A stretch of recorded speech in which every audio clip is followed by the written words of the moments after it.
Bienvenidos a este nuevo webinar. Vamos a esperar algunos minutos para ver si se puede sumar más personas y comenzamos.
Bueno, vamos a ir comenzando. Buenas tardes a todos nuevamente.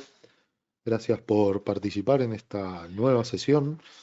Durante este día vamos a estar viendo algo de la formación de seguridad, ¿sí? La formación de seguridad está enfocada a la gestión del router SD-WAN. Así que vamos a estar viendo muchos temas respecto a lo que sea configuración, capacidades que tienen estos routers. Esta formación se puede realizar directamente desde la web de Academy y la idea es ayudaros, ¿sí?, con este contenido a quienes deseen participar o quieran realizar esta certificación que es gratuita, lo puedan hacer de una forma más simple, ¿vale? Si bien todos los contenidos están dentro de la web de Academy, la idea de este webinar es, bueno, tener un soporte adicional y también ver algunas características de estos routers. Así que esto es un poco la introducción de lo que veremos durante este día. Vamos a estar hablando de lo que es la descripción general del router SD-WAN, vamos a hablar de configuraciones y también verificaciones de un modelo en particular, que es el ESG510 o el SD-WAN del modelo 510. Vamos a hablar de las configuraciones a nivel WAN y a nivel LAN, algunos modos que tienen estos routers, como el modo router y el modo pass-through. También vamos a hablar de VLANs, configuración de DHCPs y la sección de VPNs la vamos a dejar para una segunda sesión. Hoy vamos a ver una sección de rutas estáticas, ¿vale? Así que esto es un poco el resumen de lo que vamos a estar viendo durante este día, ¿sí? Si bien está habilitado también la sección de preguntas, cualquier duda que tengáis respecto a alguna sección o configuración, me lo vais diciendo y luego al finalizar iremos respondiendo a algunas de estas preguntas. Muy bien, vamos a hablar un poco de descripción general sobre lo que es el modelo de este router. Vale. Hay que tener en cuenta que todos los productos de Ingenious, sobre todo los de la gama cloud, ¿sí?, se van a gestionar todos a través de la nube de Ingenious, ¿sí?, que es un acceso, ¿sí?, público en cloud totalmente gratuito, ¿sí? Esto lo quiero remarcar sobre todo porque muchas veces recibimos consultas si tiene algún coste. No, no tiene ningún coste el cloud, ¿sí? Solo algunas funciones que requieren una licencia Pro, pero son las que menos se utilizan también a nivel general, ¿sí?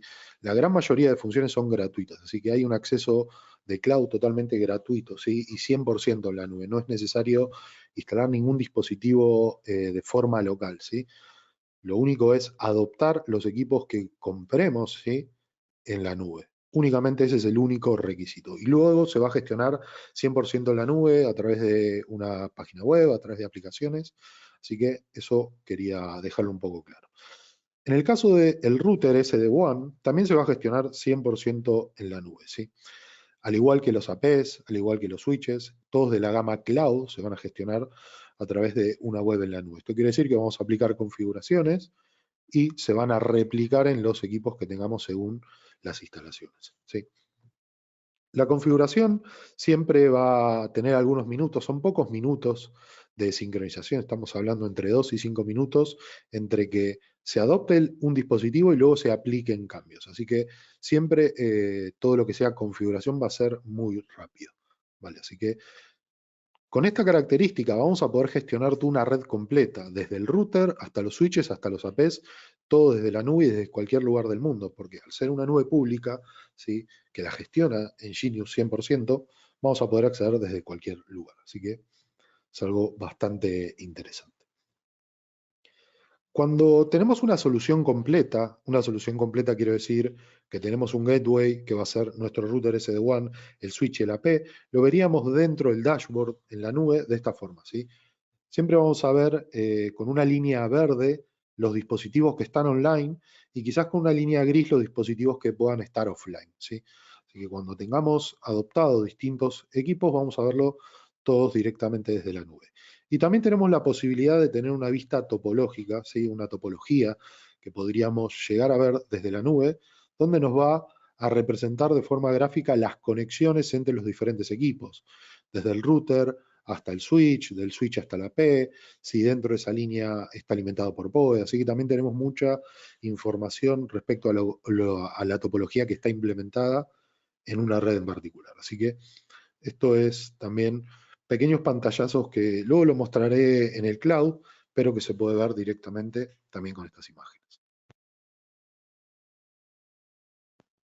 Respecto a las líneas que tenemos de SD-WAN, que son nuestros routers, aquí tenemos una gama completa de diferentes características, ¿sí? Toda la configuración y todo lo que sea parámetros que veremos en esta sesión de este curso, lo voy a estar realizando con el modelo SG510, pero esto se va a aplicar a todos los modelos, ¿sí? Todas las configuraciones van a tener soporte de todos los modelos, así que es indistinto tener un modelo u otro porque todos tenemos las mismas funciones. ¿Cuál es la diferencia? Radica principalmente en el hardware que tienen, ¿sí?, distintos modelos, ¿sí? Disponible tenemos el S510, el SG610 va a estar disponible ya dentro de poco, en mayo, y luego vamos a tener en junio dos nuevos modelos, ¿sí?, con diferentes características. Donde va a radicar principalmente lo que comenté, el hardware, ¿sí? Vamos a estar hablando de equipos con quad core y también un equipo más económico con dual core, con un puerto de fibra. Todos los dispositivos, por lo menos de la gama 510 hasta la gama más alta, tiene soporte que ahora lo veremos de 2.5 GB, ¿sí?, en las interfaces Ethernet.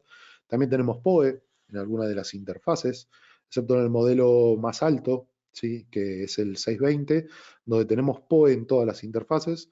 Para todos los modelos anteriores siempre vamos a tener un PoE disponible, o sea, si quisiésemos conectar directamente una AP al router SD-WAN lo va a poder alimentar. Así que también es algo bastante útil. Y bueno, el último modelo también tiene la posibilidad, sí, de rackear, sí, de poner un rack. Para los modelos anteriores son para poner quizás en estantes, en escritorios, y el último es directamente para un rack. Pero todos estamos hablando de equipos de alta capacidad, ¿sí?, desde un dual core para arriba, ¿sí? Voy a estar focalizándome en el 510, ¿sí?, que es el equipo que tenemos actualmente disponible con el que voy a estar realizando determinadas pruebas, ¿sí? El 510, como se puede ver, es un quad core, ¿sí?, de 1.6, tiene 4 gigas, 4 interfaces, perdón, de 2.5 gigas y tiene también un puerto PoE. Así que ese es el equipo que voy a estar utilizando para mostrar algunas configuraciones y también capacidad. Vale, aquí tenemos el frente de este equipo, ¿sí? Si vemos las distintas opciones que tiene, vamos a ver desde los LEDs y determinados puertos, ¿vale? Por un lado vamos a tener indicación de LED, vamos a tener un botón de reset, tenemos un acceso a consola por un puerto específico de consola, tenemos un puerto USB que va a ser para una conexión de una interfaz WAN, ¿sí?, del tipo WAN, pero por líneas móviles, que luego hablaremos más en detalle. Y finalmente tenemos los puertos Ethernet, ¿sí? Dentro de los puertos Ethernet, todos los puertos tienen soporte de 2.5 gigas, ¿vale? Y también tenemos la posibilidad de utilizar nuestro router como failover o también utilizarlo para un balanceo de carga. Esto quiere decir que vamos a poder tener la posibilidad de conectar dos WANs, ¿sí?, por los puertos Ethernet. Ahora vamos a ver algunas características sobre lo que es el balanceo y la gestión de las WANs y también la gestión de la LAN, ¿sí? Porque ese puerto, que es específicamente el puerto 3, como se ve en la imagen, dice WAN 2 barra P3, que viene a ser como puerto 3. O sea, ese puerto específico puede ser un puerto WAN o puede ser un puerto de LAN, ¿sí? Así que dependiendo de las configuraciones, tenemos también la flexibilidad de quizás añadir una segunda WAN para una solución de balanceo o de failover, o directamente dejar como una interfaz de LAN adicional, ¿vale? Así que esto es un poco el frente. Y dentro del puerto 1 también, otra de las cosas que comenté es que tenemos soporte de PoE, ¿sí? Así que si conectásemos un AP o cualquier dispositivo que se alimente por PoE, el router va a poder encenderlo, ¿sí?, y también gestionarlo. Así que también es algo bastante útil.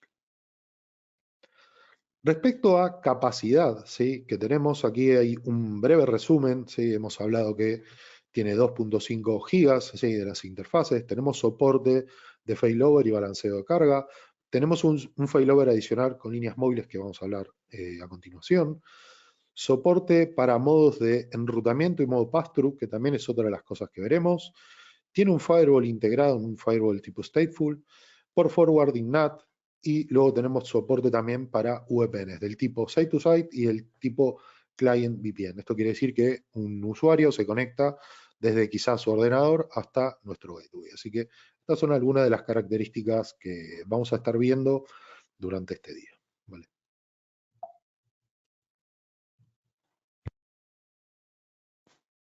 Respecto a lo que es capacidad, aquí se muestra un pequeño gráfico, porque si bien las interfaces son de 2.5 gigas, siempre todo lo que sean funciones de firewall, ¿sí?, o de NAT consume más recursos en un router, ¿sí? Pero este router tiene un rendimiento real, estamos hablando del throughput real, utilizando funciones de firewall de 2.35 gigas, ¿vale? Lo cual es bastante alto.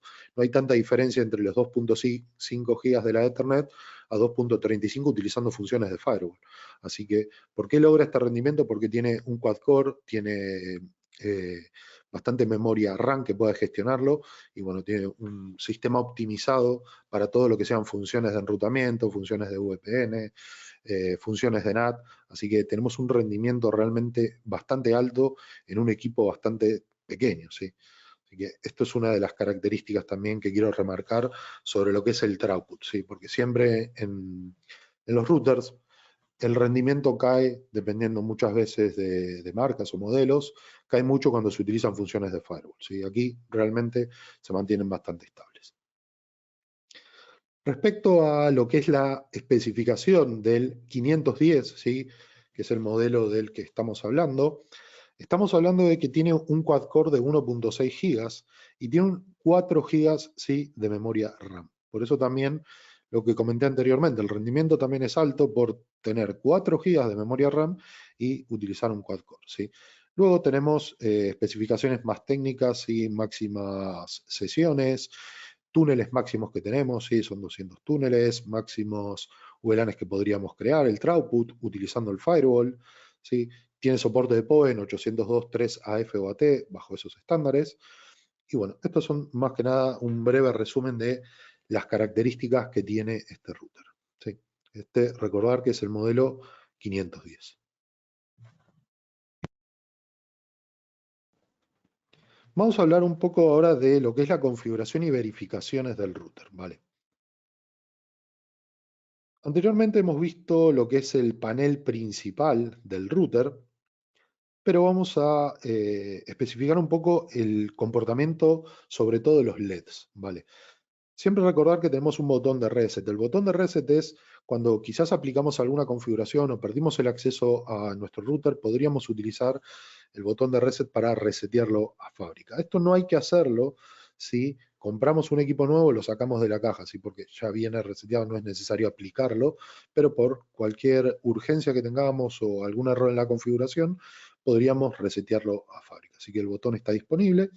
Y luego tenemos el comportamiento de los LEDs, ¿sí? Que aquí tenemos un breve resumen de qué significa, ¿sí?, el estado de las luces o de los LEDs.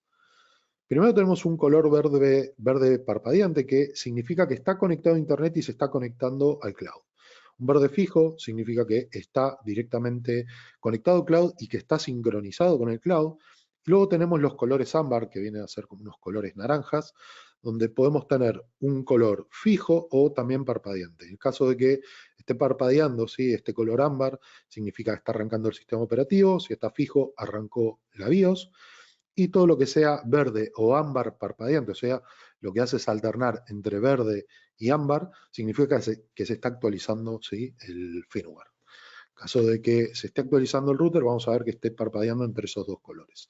Esto se aplica generalmente cuando conectamos por primera vez un router, ¿sí? Ni bien conectamos, sea un router o cualquier equipo, lo que va a hacer el Cloud Engineers es verificar la versión de firmware y en caso de que tenga una versión anterior, lo primero que va a hacer es actualizarlo, ¿vale? Con la última versión estable. Así que en caso de que compremos uno de estos equipos y veamos que esté parpadeando en el primer inicio es porque se conectó al cloud, detectó que la versión es anterior o antigua y lo que está haciendo es actualizándolo. Cuando ni bien se actualice, va a seguir este patrón de LEDs hasta que se quede directamente conectado al cloud. Vale.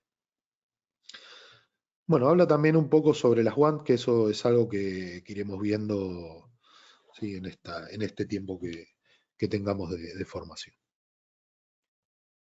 Vale. Respecto a configuraciones que vienen por defecto, si el SG o el SD-WAN, si es un router que es un plug and play. Esto quiere decir que si bien lo podemos sacar de la caja, conectarlo a Internet e incluso conectarlo a una LAN y vamos a tener acceso, ¿sí?, tanto a Internet como a la LAN, ¿sí? Así que es directamente un plug and play. Hay que tener algunas consideraciones sobre esto. Dentro de las configuraciones por defecto que tenemos, la WAN 1, ¿sí?, siempre va a ser vía DHCP. Esto quiere decir que si el proveedor nos entrega una IP por DHCP, no vamos a tener ningún problema. Va a poder obtener una IP y se va a poder conectar a Internet.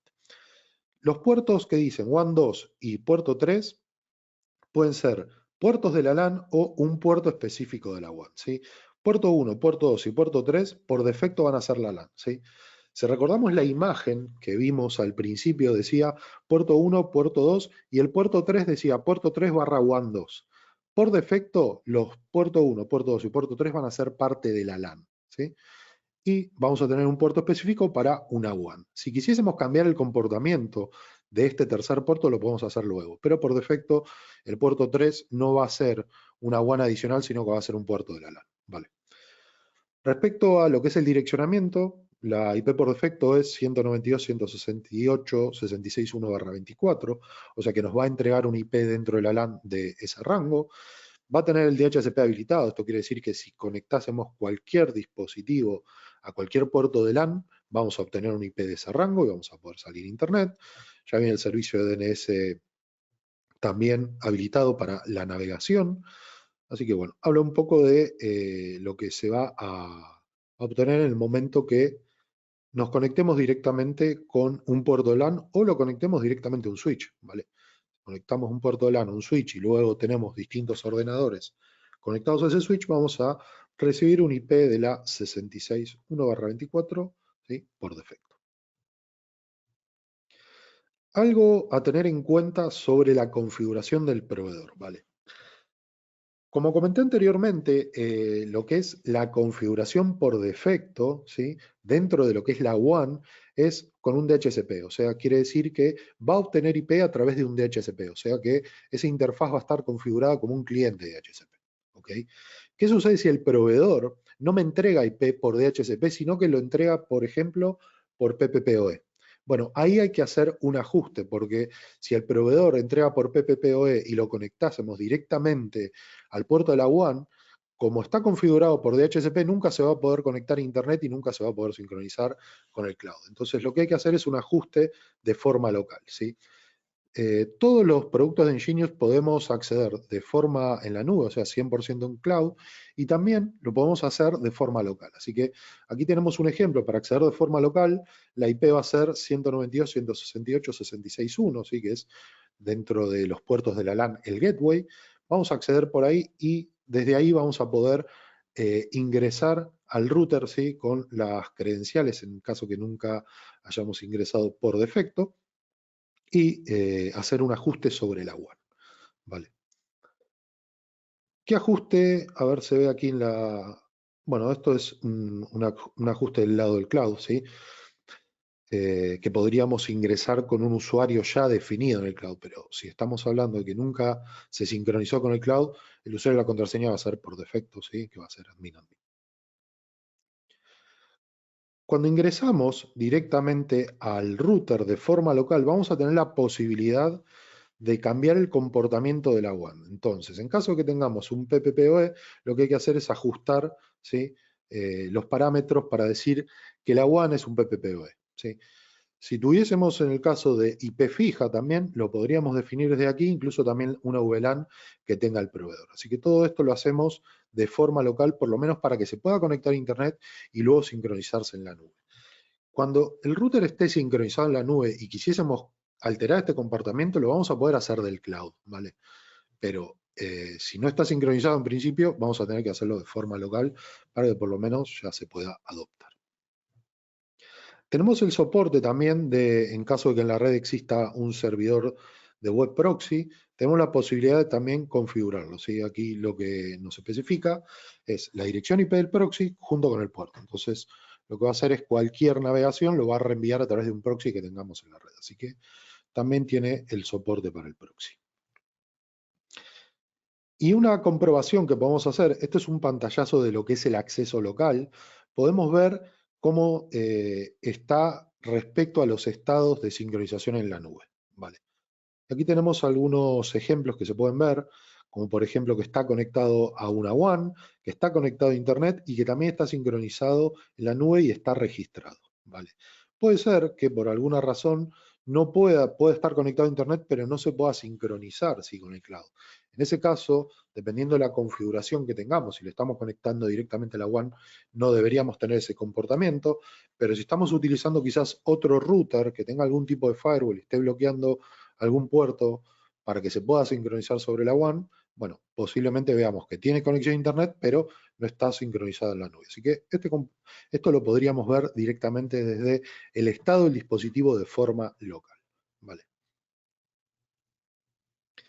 Respecto a lo que es la gestión en la nube, ¿sí? Ya llegamos al punto de que hemos ajustado este parámetro de la WAN. Cuando se ajustó el parámetro de la WAN, ya directamente se va a sincronizar con el cloud de Ingenious. ¿Vale?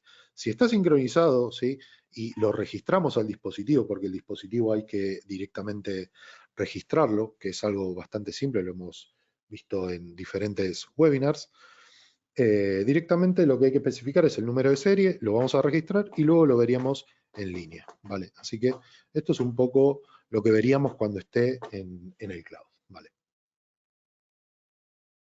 Primer paso, como comentaba, hay que registrarlo directamente, ¿sí? En la nube y hay que añadirlo a una network, ¿vale?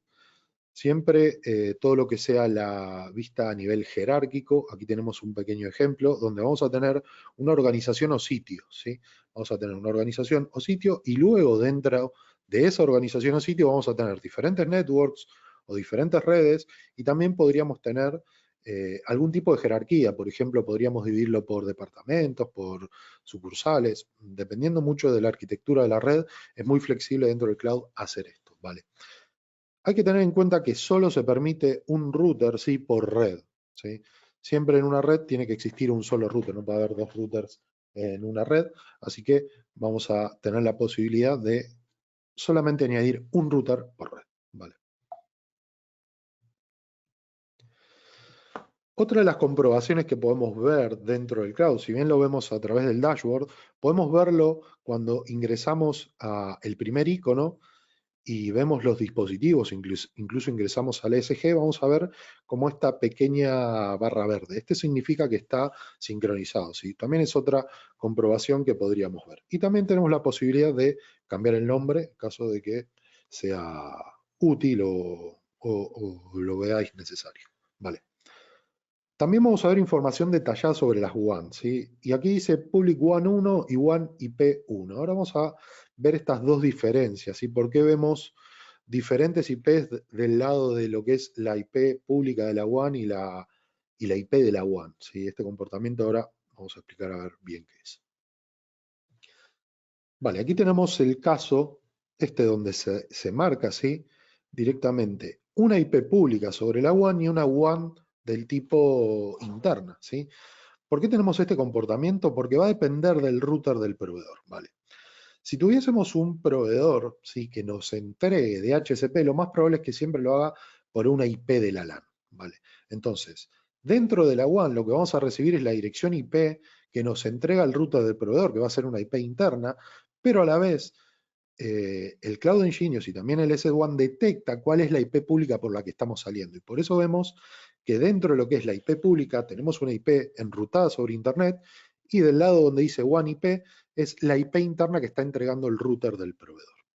¿Qué sucede si dentro del router, por ejemplo, tenemos configurado un PPPoE o el router en modo bridge y nos entrega directamente la IP pública sobre la interfaz? Veríamos que en Public WAN y en WAN IP1 sería la misma dirección IP. Este es el ejemplo donde el router del proveedor está enrutando, ¿sí? Esto quiere decir que nos entrega una IP interna y el router del proveedor es el que está haciendo el NAT, ¿vale? Si no es el caso de por ejemplo, si no es el mismo caso, dependiendo mucho del proveedor, veríamos la misma IP, ¿vale? Así que si vemos esta diferencia de IPs es porque están rutando, si no, veríamos la misma IP pública. Otra de las opciones que tenemos es la vista de topología, ahora lo veremos del lado del cloud, ¿sí?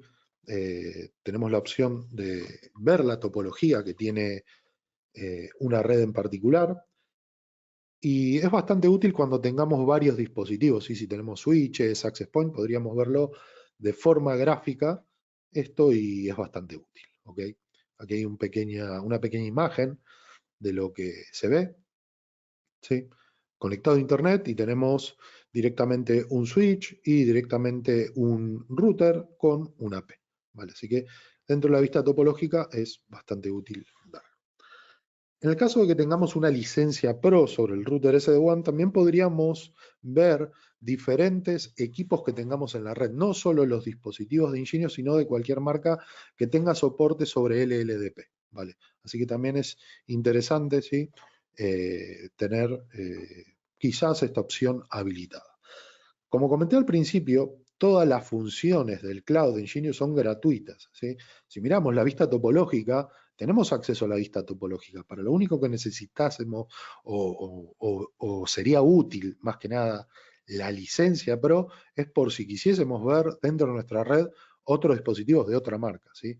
Como vemos, realmente va a depender mucho del tipo de empresa, pero todo lo que sea la topología es totalmente gratuito, ¿sí? No es necesario adquirir ninguna licencia adicional. Para lo único que sería necesaria una licencia es más que nada por si quisiésemos ver equipos de otra marca.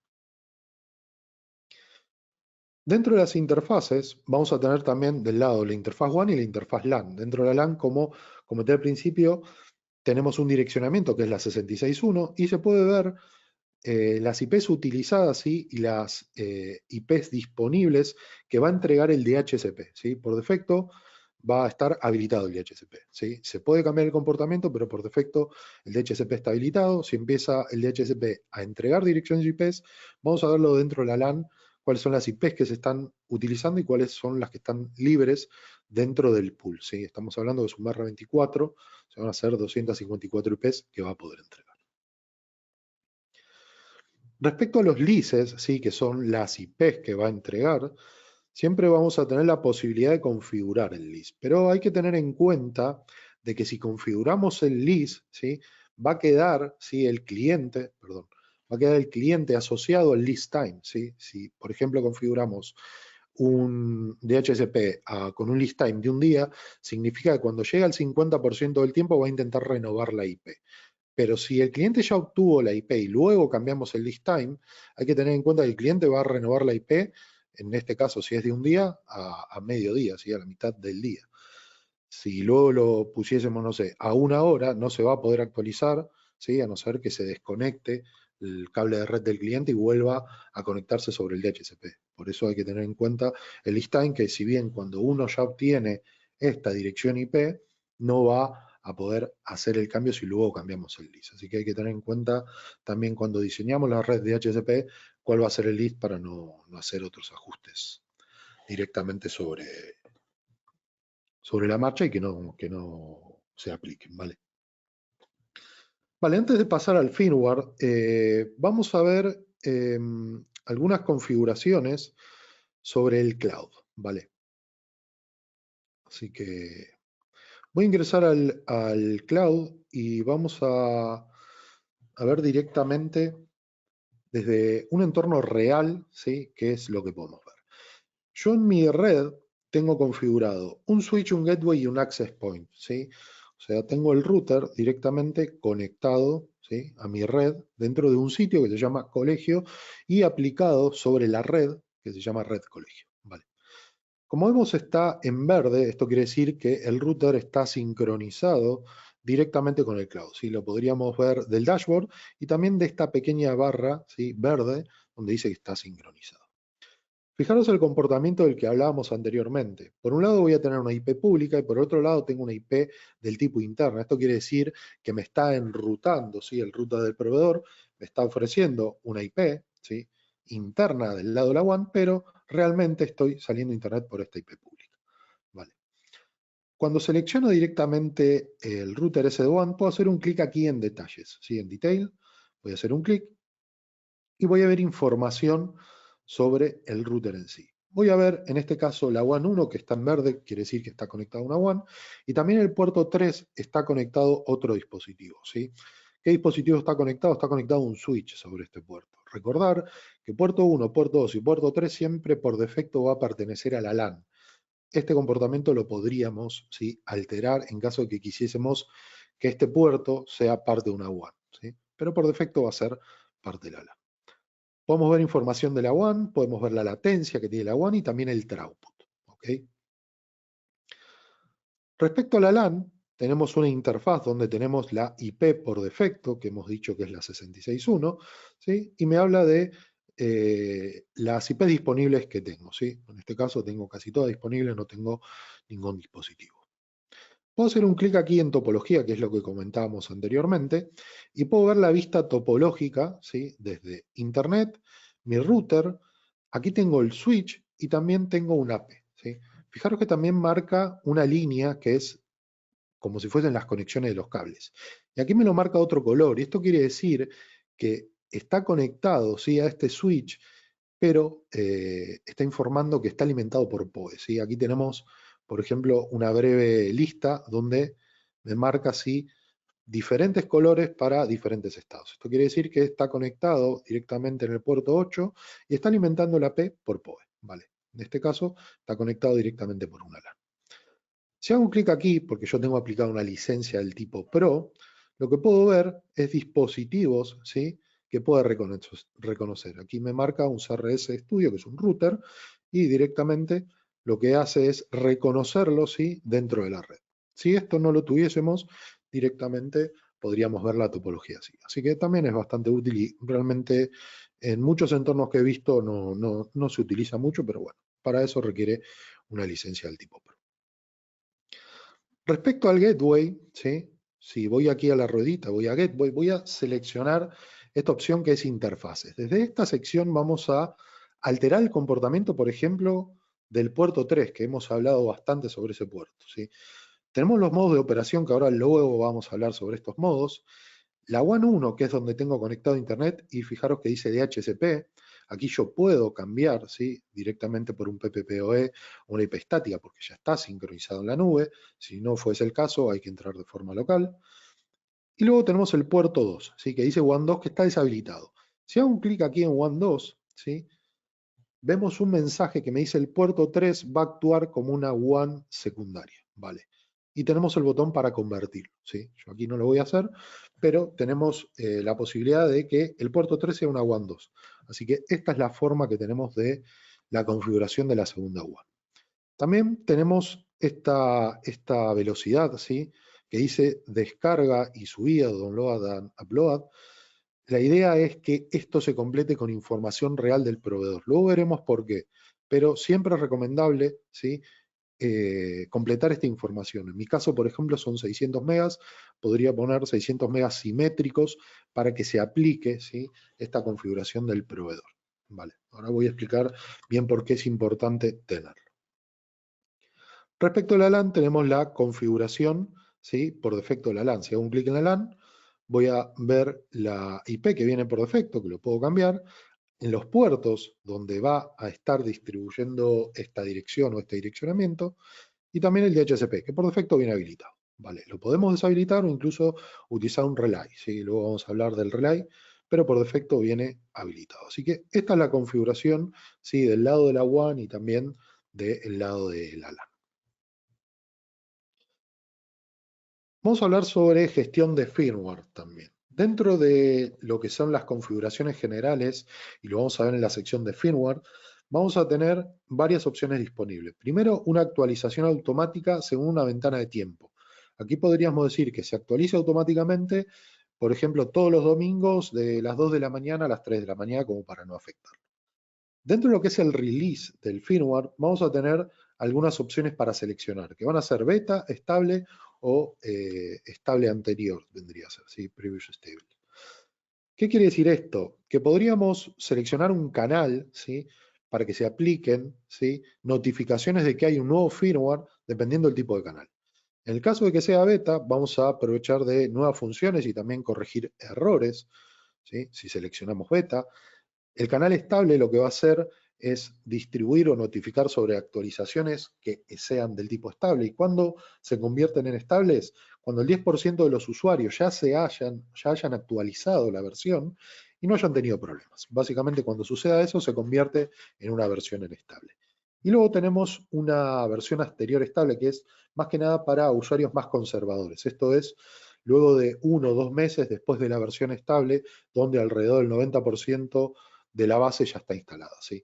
Así que estos son los tipos de canales que podríamos seleccionar respecto a lo que sea actualización de firmware. Muy bien, vamos a hablar ahora de otro de los modos que tenemos, que es el modo de enrutado y el modo pass-through, ¿sí? Que lo hemos visto cuando configuré un poco la LAN, ¿vale? Que hemos visto que decía WAN, perdón, la LAN no, la WAN, decía WAN, decía modo enrutado, modo pass-through y luego teníamos las configuraciones de la LAN. Bueno, vamos a hablar específicamente de estos dos modos que tenemos disponibles. Por un lado tenemos el modo enrutado. ¿Qué significa el modo enrutado? Que va a funcionar realmente como un router. Esto quiere decir que el NAT lo va a realizar el mismo SD-WAN, va a entregar IPs del lado de la LAN, ¿sí? A través del DHCP, y en caso de aplicarse regla de firewall también lo va a hacer el router. O sea, generalmente es cuando funciona como router, ¿sí? Como router puro. Pero tenemos otro modo disponible que es el modo pass-through, ¿sí? En el modo pass-through, el router SD-WAN va a funcionar como si fuese una especie de switch para que el tráfico atraviese el router, pero no va a hacer ninguna acción respecto, por ejemplo, al NAT, ¿sí? Ni va a entregar IPs. O sea, es casi como si fuese un switch. ¿Cuándo es útil este modo? Cuando no quisiésemos modificar quizás la topología actual, ¿sí? Si, por ejemplo, tuviésemos un firewall donde realiza los NAT, tenemos algún tipo de configuración particular y no quisiésemos migrar toda esa configuración quizás a un router del tipo SD-WAN, podríamos configurarlo en el modo pass-through. Entonces, no modificaríamos nada de la topología y tendríamos un router también integrado en la red. Incluso también podríamos aplicar reglas de firewall o aplicar soluciones de VPN. Así que muchas empresas también lo utilizan como un modo pass-through para no modificar toda su topología. Así que dependiendo de las necesidades, tenemos estos dos modos disponibles. ¿Sí? El primero va a enrutar y va a realizar los NAT y va a ofrecer DHCP, y el segundo se va a comportar casi como si fuese un switch. ¿Vale? Aquí tenemos los mismos gráficos, pero con direccionamiento. ¿Sí? En este caso estamos hablando de diferentes subredes en el primer modo, ¿sí? Donde tenemos un router, y en el segundo caso, donde está en modo pass-through, básicamente podríamos tener una gestión del firewall, ¿sí? Pero está en modo pass-through. Esto quiere decir, como bien lo especifica, que actúa como si fuese un dispositivo de capa 2, pero no un dispositivo de capa 3, o sea, no va a haber un salto adicional, sino que es casi como si fuese un switch. Así que esto es como para tener en claro las diferencias en estos modos. Y si vamos a aplicar una configuración directamente sobre este modo, bueno, va a depender de las necesidades.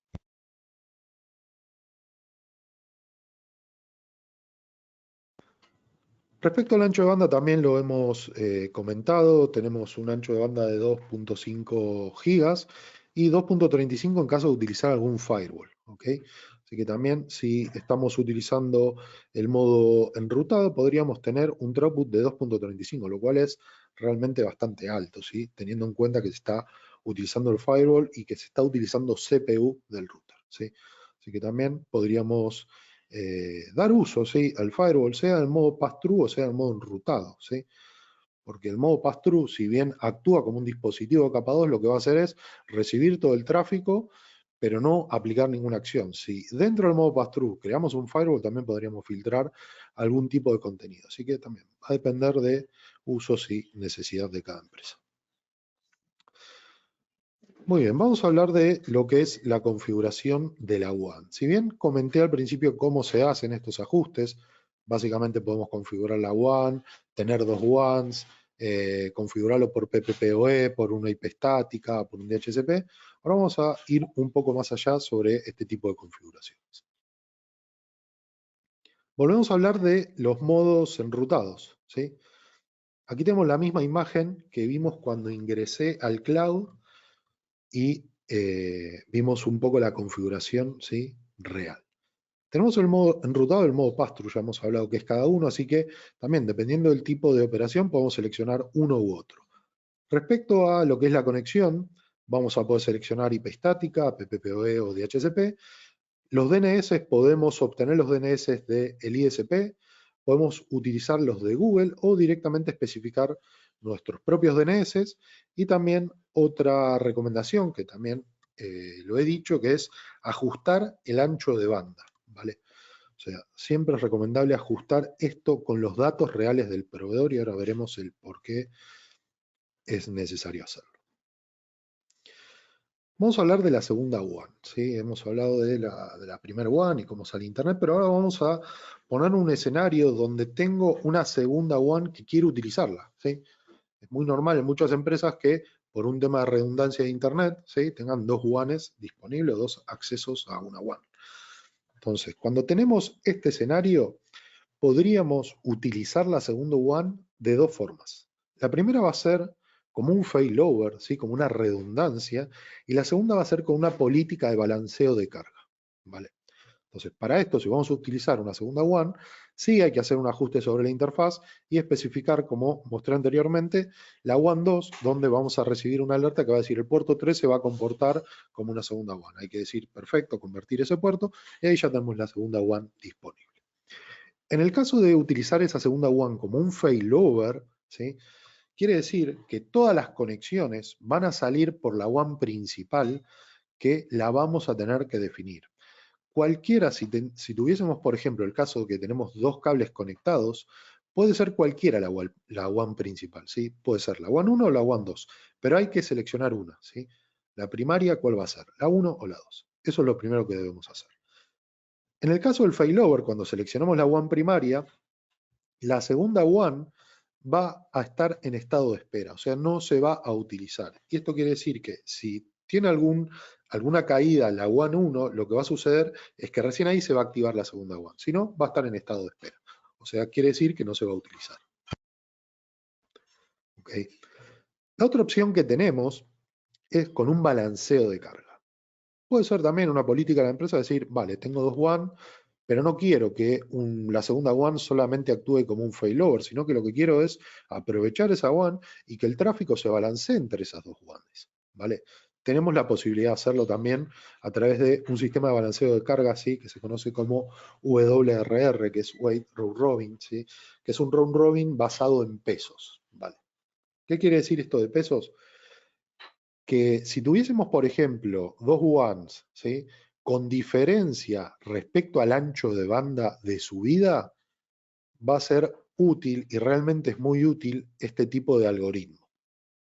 Todo lo que sea balanceo de carga, lo que hace es enviar sesiones salientes, ¿sí?, por una de las líneas, ¿ok?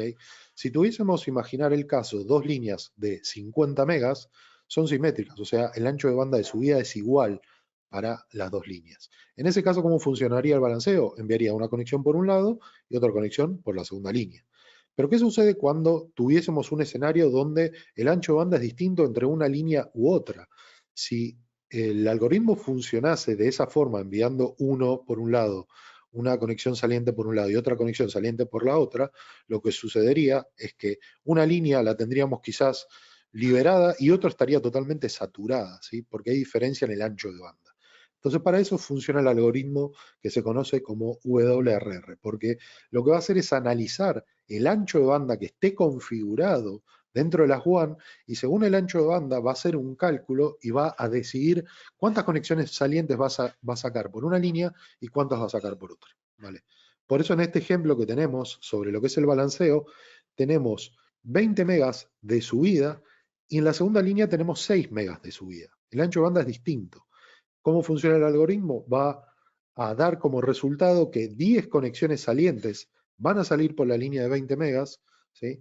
Y 3 van a salir por la línea de 6 megas. De esta forma está equilibrando, ¿sí?, el ancho de banda. Si fuese 50 y 50, lo que sucedería es que tendríamos el enlace posiblemente 6 megas saturado y el de 20 quizás esté libre. Entonces, para ecualizar un poco el ancho de banda, lo hace de esta forma. ¿Y cómo lo realiza? Bueno, lo que hace es dividir los anchos de banda de salida, ¿sí? Luego hace un cálculo matemático a través de factores comunes y saca este cálculo donde da como resultado 10-13. Según el ancho de banda, ¿sí?, lo va a hacer automático. Así que de esto no hay que preocuparse ni tampoco volverse loco como para entenderlo, sino que lo único necesario es completar el ancho de banda, que es lo que comenté al principio. Especificar siempre el ancho de banda del proveedor y sobre todo si vamos a utilizar balanceo de carga.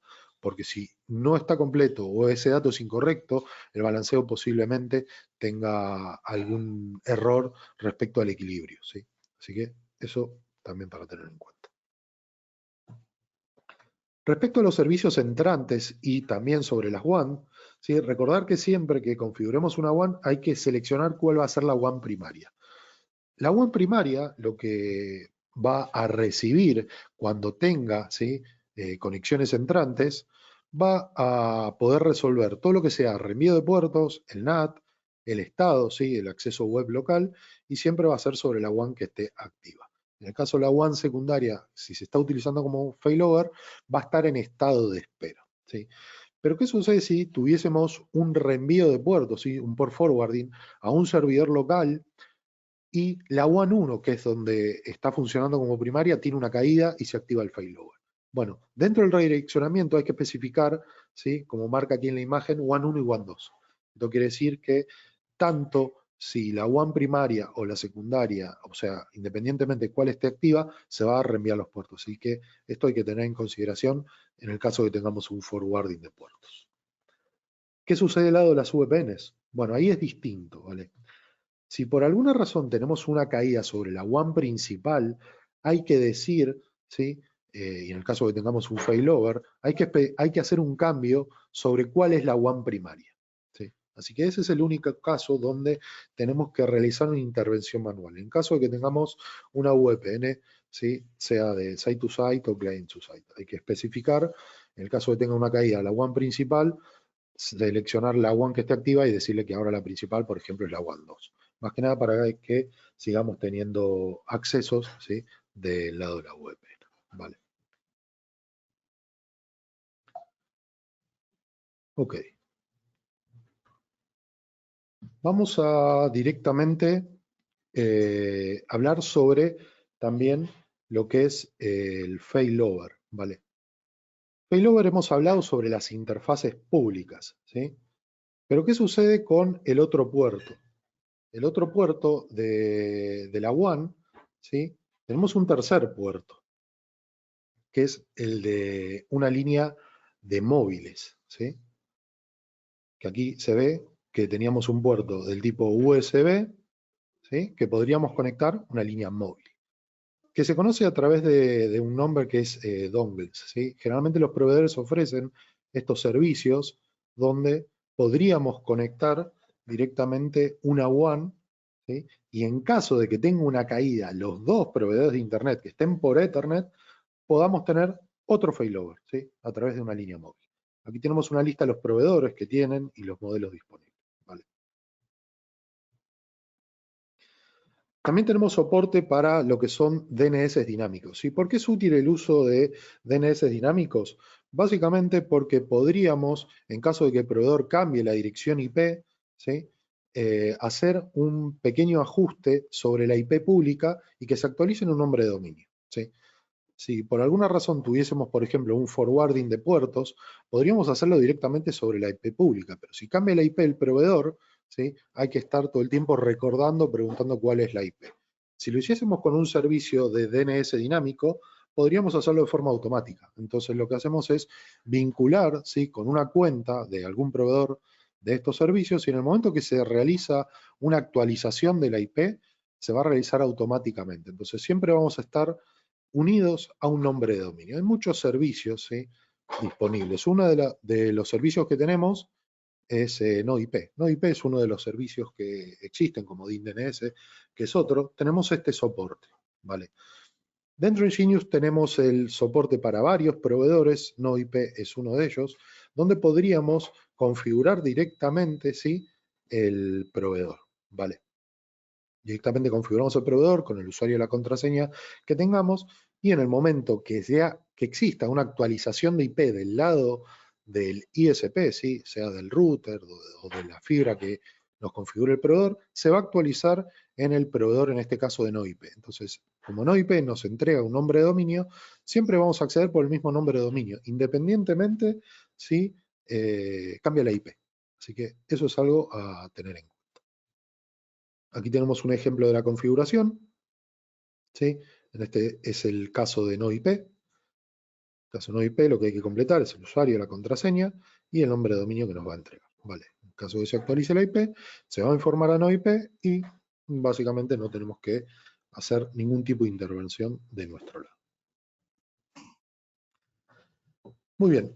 Eso es todo respecto a lo que sean configuraciones del lado de la WAN. ¿Sí? Hemos visto failover, hemos visto balanceo de carga, hemos visto servicios de DNS dinámicos, ajustes de puertos en caso de que utilicemos el puerto 3 como una segunda WAN.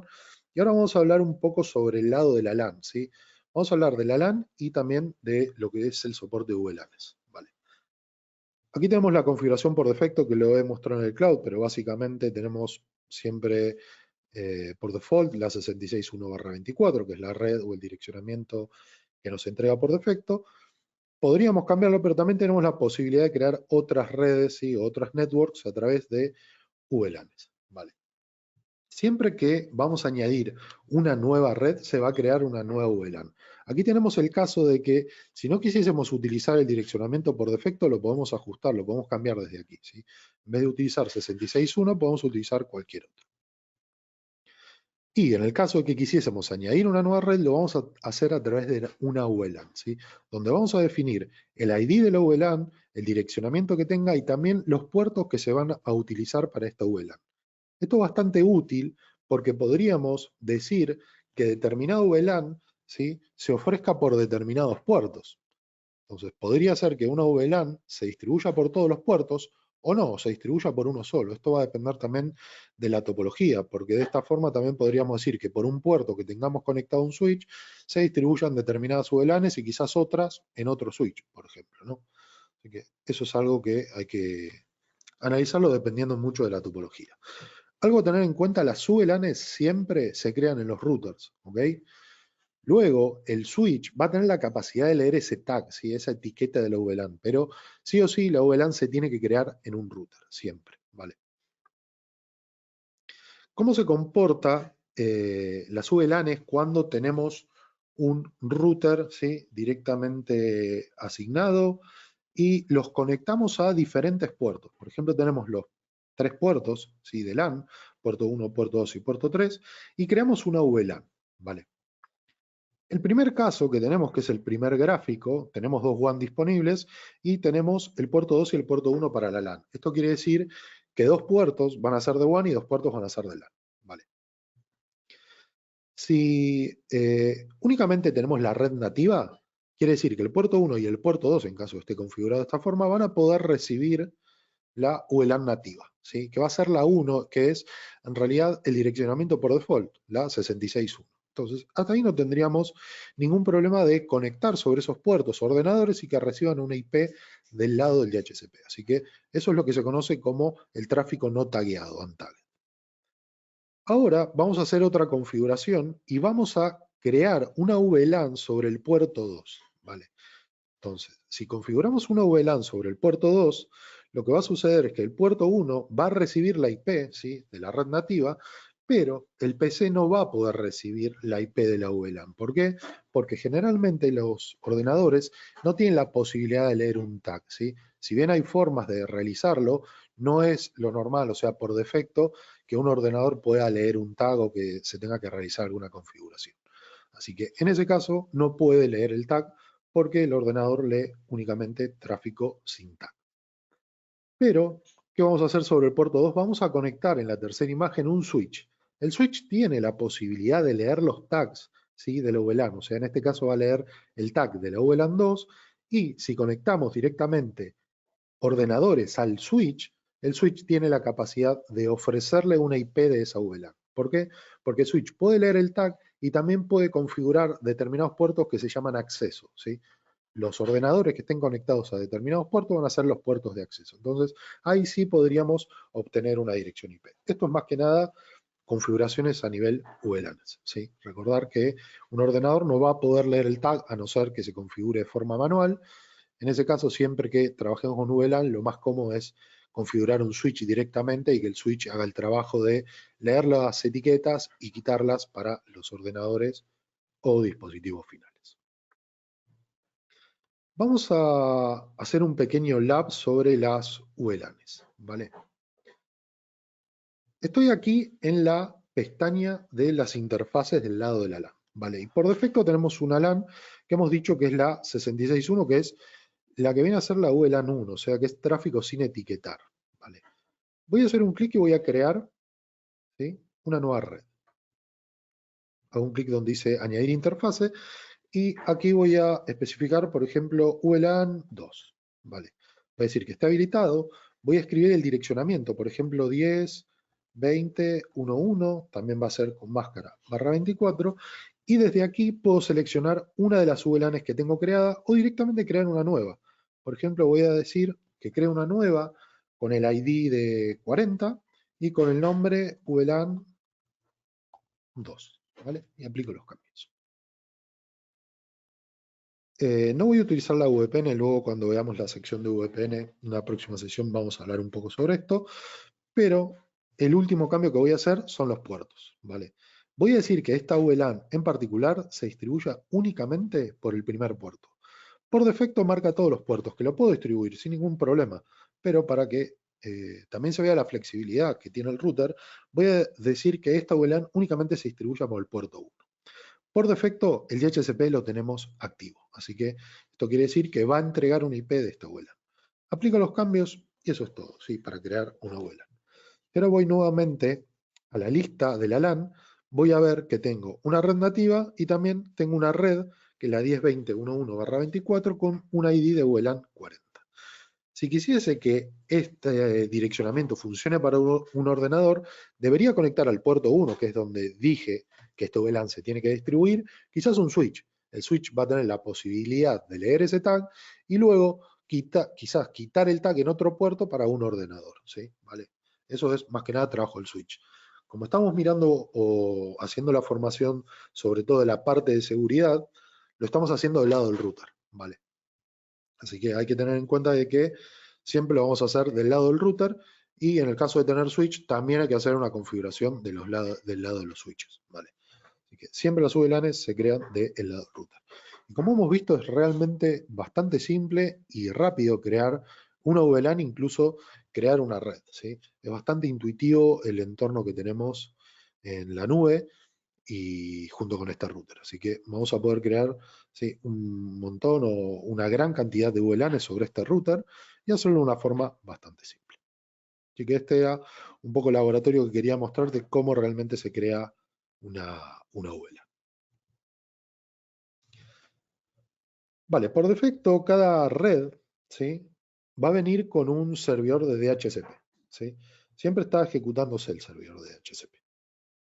¿Cómo funciona un servidor de DHCP en una red?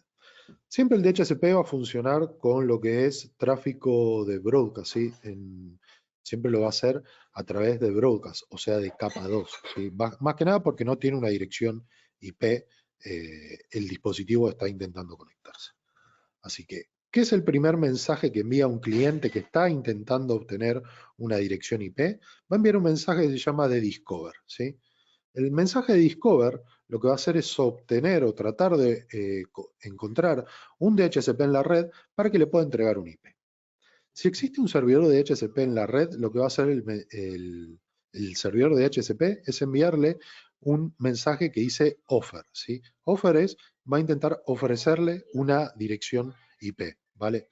Cuando le ofrece una dirección IP, lo que va a hacer es directamente ajustar o fijar la dirección IP y en el caso de que se fije la dirección IP, directamente hacer un acknowledge, que es básicamente decir, vale, me quedo con esta dirección IP. Así que esto es un poco cómo funciona lo que es un servidor de DHCP. Adicionalmente tenemos otro tipo de soporte dentro del router SD-WAN que es básicamente es el relay, ¿sí? Quizás alguien haya escuchado sobre lo que es el relay, ¿vale? El relay es básicamente un reenvío sobre un servidor de DHCP, ¿vale? El servidor de DHCP lo que va a hacer es reenviar todas las solicitudes hacia otro servidor de DHCP. ¿Y cuándo realmente va a ser útil esto? En dos escenarios posibles. El primero puede ser que tengamos un servidor de DHCP dedicado. Entonces, si tuviésemos un servidor de DHCP dedicado, lo que va a hacer es reenviárselo hacia ese servidor de DHCP. Y el segundo caso puede ser si tuviésemos un servidor de DHCP fuera de nuestra red. Recordar que el DHCP es a nivel broadcast, ¿sí? O sea, todo lo que sea a nivel broadcast lo que va a hacer es tratar de reconocer esos mensajes de Discover. Pero si el servidor está fuera del segmento de red, no va a poder reconocerlo porque siempre todo lo que sea broadcast se cortan los puntos de ruteo, ¿vale? Así que estas son las dos opciones donde podríamos utilizar un relay, ¿vale? Que va a ser, como dice, como también se conoce, ¿sí? Es un reenvío, ¿sí? Un ayudante, por decirlo, un agente de retransmisión, donde se va a reenviar todas las solicitudes del DHCP. Así que tenemos el soporte en el router también en caso de necesitar. Esto lo vamos a ver desde aquí, donde dice Relay DHCP. O sea, siempre vamos a ver todas las opciones de DHCP en lo que sea la opción de LAN, DHCP y Client Addressing. Desde ahí vamos a poder ajustar directamente el relay. Vale. En el caso de deshabilitar el DHCP tenemos la posibilidad también de desactivarlo y si no, por defecto, como he comentado, viene habilitado. ¿Sí? Algo importante a tener en cuenta sobre esto de la configuración del DHCP. Si hay al menos una VLAN ejecutando el relay, entonces las demás VLANs deben desactivar el servidor de DHCP o ejecutar un relay. Esto quiere decir que si tenemos un DHCP ya configurado en alguna de las interfaces, no vamos a poder configurar el relay, ¿sí? O configuramos el relay en todas las interfaces o configuramos un servidor en todas las interfaces o lo deshabilitamos. Pero no podemos tener algunas interfaces con un servidor de DHCP y otras con un relay. Así que también en el caso de trabajar con muchas VLANs, quizás la opción sea utilizar un relay y desactivar quizás los servidores de DHCP. Así que eso también va a depender mucho de la topología. Opciones del DHCP. Tenemos la posibilidad de utilizar los DNS, ¿sí? Sean los DNS del proveedor, utilizar los de Google o también especificar los nuestros. ¿Sí? De la misma forma que lo tenemos del lado de la WAN, también lo tenemos del lado de la LAN y del DHCP. Otras opciones que tenemos en el DHCP, podemos reservar rangos de direcciones, que también es algo bastante útil, porque podríamos reservar, por ejemplo, un rango de direcciones donde el DHCP no va a entregar IPs, ¿vale? Si, por ejemplo, tuviésemos de direcciones de la 1 a la 10, donde tuviésemos servidores, podemos especificar al servidor de DHCP que la dirección 1 hasta la dirección IP 10 no entrega IPs, o sea, casi que no funciona un DHCP. Va a entregar IPs desde la 11 en adelante. Así que también, en el caso que tuviésemos este escenario, tenemos la posibilidad de reservar rangos, ¿sí? Respecto al DHCP. La segunda opción que tenemos es una opción que se llama Fixed IP List, ¿sí? Que básicamente es una especie de arreglo sobre direcciones IPs. ¿Y qué quiere decir esto? Que vamos a tener la posibilidad de que un dispositivo en particular siempre obtenga la misma IP. También es útil si tuviésemos servidores, quizás la política no sea dejar servidores con IP fija, sino que el servidor de DHCP entregue la dirección IP del servidor, pero luego vamos a tener que hacer este pequeño ajuste dentro de Fixed IP List. Esto quiere decir que por más de que se reinicie el servidor o se actualice lo que sea, lo que haga falta, siempre va a obtener la misma dirección IP. Entonces, para hacer este ajuste lo vamos a hacer dentro de Fixed IP List. Por un lado vamos a tener el rango reservado, que son IPs que no va a entregar, y por el otro lado vamos a tener el Fixed IP List. ¿Ok? Así que estas son opciones que vamos a tener disponibles dentro del DHCP. Y aquí hay una pregunta, ¿sí? ¿Qué ocurre si se especifica una dirección IP tanto en el rango de IP reservado como en la lista de IP fija? ¿Sí? Esto quiere decir que yo podría definir, como muestra en la imagen, una IP como rango reservado. Esto quiere decir que la IP 67.9 a la 67.10 no se entregue direcciones IPs. Eso es lo que estoy haciendo en el rango reservado. Pero por otro lado, también estoy especificando dentro de Fixed IP List que entregue IP en la 10. Entonces, ¿qué ocurre cuando tenemos un escenario similar? Bueno, si tuviésemos un escenario similar, lo que va a suceder es que le va a entregar una IP en el caso de que el cliente se configure como DHCP. Por eso, prefiero aclararlo esto porque a veces es medio confuso, porque por un lado estamos diciendo que no entregue IPs y por el otro lado le estamos diciendo que entregue IPs del lado de Fixed IP List. Así que, si este es el escenario, va a entregar IPs. Si no tuviésemos el campo de Fixed IP List, directamente no la va a entregar el IP. Pero si combina tanto el rango reservado como el rango de Fixed IP List, va a entregar una IP. Vale, así que este es uno de los comportamientos que quería mostrar. También tenemos opciones avanzadas del DHCP, ¿sí? Tenemos 4 opciones definidas disponibles, que son la 2, 26, 42 y 66, y tenemos una quinta opción que es la opción customizada, ¿sí? Todo lo que sean códigos del DHCP, hay miles de códigos o muchos códigos especificados en RFCs para realmente hacer algunos cambios particulares. En el caso del código 150, es el código, por ejemplo, para que un teléfono IP Cisco se comunique con un servidor de TFTP y descargue los archivos. ¿Vale? Así que en caso de que tengamos un código similar, podríamos hacerlo de esta forma. Así que tenemos el soporte para códigos avanzados. Vale, y lo último que vamos a estar viendo va a ser la configuración de una ruta estática, ¿sí? Como es un router, también tenemos la posibilidad de crear rutas estáticas, ¿sí? Una ruta estática significa una forma de alcanzar una red, ¿sí? Para todo lo que sea tráfico de broadcast, no es necesario crear rutas porque estamos hablando de capa 2, pero cada vez que hablemos de capa 3, ¿sí? Van a ser redes. Cada vez que una red necesita comunicarse con otra red, necesita una ruta para alcanzarla. Una de las formas es utilizar un enrutamiento estático. Y aquí tenemos un pequeño ejemplo, ¿sí? Si tuviésemos dos redes distintas, la 10.1.1 y la 10.2.1, ¿sí? Vamos a tener que hacer un enrutamiento estático, porque esas dos redes no se ven entre sí, porque cada una tiene una máscara /24 y excede la máscara. Entonces, para que esas redes se comuniquen, se necesita hacer una ruta estática. Y aquí tenemos el ejemplo, ¿sí? Tenemos una subred 10.10.1.0, tenemos otra subred 10.10.2.0 con máscara 222.55.0, esto quiere decir que es un /24, y tenemos otra opción que dice Nets Hop IP. Esto quiere decir cuál es la IP del próximo salto, o sea, cuál va a ser el gateway para alcanzar esa red. Y si vemos esta topología, tenemos por un lado un gateway, tenemos un switch, ¿sí? De capa 3, y luego tenemos las dos redes, la VLAN 10 y la VLAN 20, ¿vale? Así que vamos a hacer esta configuración directamente de esta forma, ¿sí? Una ruta por defecto que es 000/0, eso quiere decir que son todas las redes disponibles, y un próximo salto que es la 192.168.1.1, que va a ser, en este caso, el router SD-WAN, ¿vale?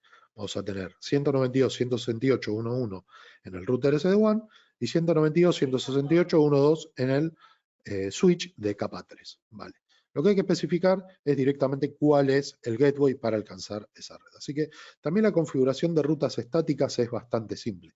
Aquí tenemos un ejemplo, ¿sí? Donde tenemos diferentes VLANs y le estamos especificando el primero, el destino, que es la ruta que quisiésemos alcanzar, y la segunda es el next hop, el próximo salto. En este caso se especifica 192.168.1.2.1.2 para ambas redes. Si volvemos a la imagen anterior, ¿cuál es la IP 1.2? Es el switch, ¿vale? Porque el switch de capa 3 es el que tiene conectadas las dos VLANs. Así que lo que estamos diciendo es que para alcanzar una red u otra red, vamos a utilizar este gateway, que es la 192.168.1.2, ¿vale? Y de esta forma configuramos las rutas estáticas y veríamos una imagen como esta, ¿vale? Veríamos las dos rutas y con el alcance, ¿vale? Así que esta es la forma que tenemos de la configuración.